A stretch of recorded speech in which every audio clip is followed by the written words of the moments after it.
कल मैं अपने बेटे का एडमिशन करवाने के लिए स्कूल गई तो वहाँ मेरी मुलाकात उस इंसान से हुई जिसका सामना करने से मैं हमेशा डरती थी।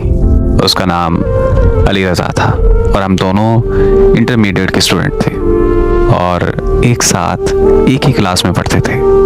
हम एक दूसरे से बहुत प्यार करते थे, मगर किस्मत ने हमें अलग कर दिया और तब मैं कुछ ना कर सकी। जब अली ग्रेजुएशन के लिए अमेरिका जा रहा था तो मैंने उससे पूछा कि क्या तुम वापस आओगे और वापस आकर मुझसे शादी करोगे? तो उसने कहा कि हाँ, मैं ज़रूर वापस आकर तुमसे शादी करूँगा।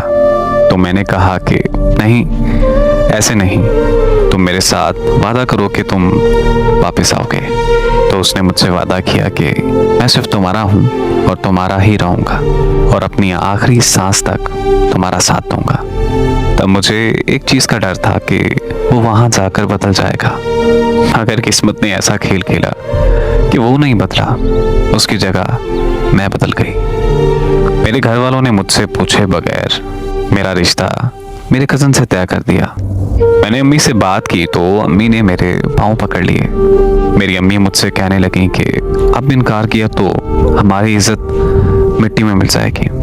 मेरी अम्मी दिल की मरीज़ा थी और उन्हें 2 हार्ट अटैक पहले ही आ चुके थे। ये जानते हुए भी मैंने अम्मी की बात नहीं मानी। मेरी वजह से घर में इतनी लड़ाई पड़ी कि मेरी अम्मी को दोबारा से हार्ट अटैक हो गया और अस्पताल पहुंचने से पहले ही मेरी अम्मी इंतकाल कर गईं। अम्मी की मौत की खबर सुनते ही मैं अपने होशो हवास खो बैठी थी और फिर जब होश आने लगा तो घर वालों ने निकाह कर दिया। अली को कुछ भी बताने का मौका नहीं मिला। जो मेरे साथ हुआ, मुझ में इतनी हिम्मत भी नहीं थी कि मैं उसको ये बताती कि मैंने किसी और से शादी कर ली है। उसने भी कभी मुझसे रब्ता नहीं किया था, तो मैं समझ गई थी कि वो भी अपनी ज़िंदगी में आगे बढ़ चुका है। इसलिए मैं अली को और अपने गुजरे कल को भूल चुकी थी और मैं अपने शौहर और बच्चों के साथ हंसी खुशी ज़िंदगी गुजारने लगी।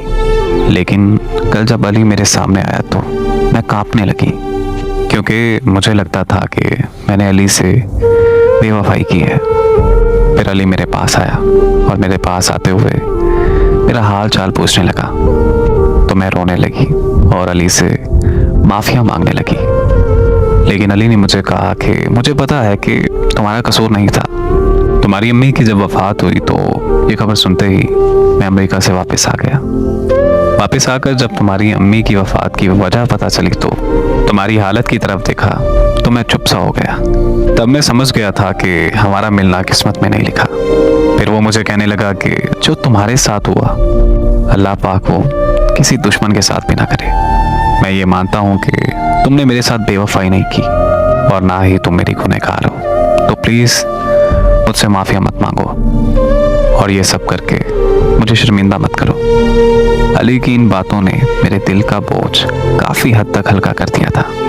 फिर मैंने अली से पूछा कि तुम यहाँ क्या कर रहे हो? तो उसने बताया कि मैं यहाँ बच्चों को पढ़ाता हूँ। फिर मैंने उससे पूछा कि क्या तुमने शादी कर ली? तो वो मुस्कुराते हुए ये कहने लगा कि मैंने किसी से वादा किया था कि मैं उसका हूँ और आखिरी सांस तक उसी का रहूँगा।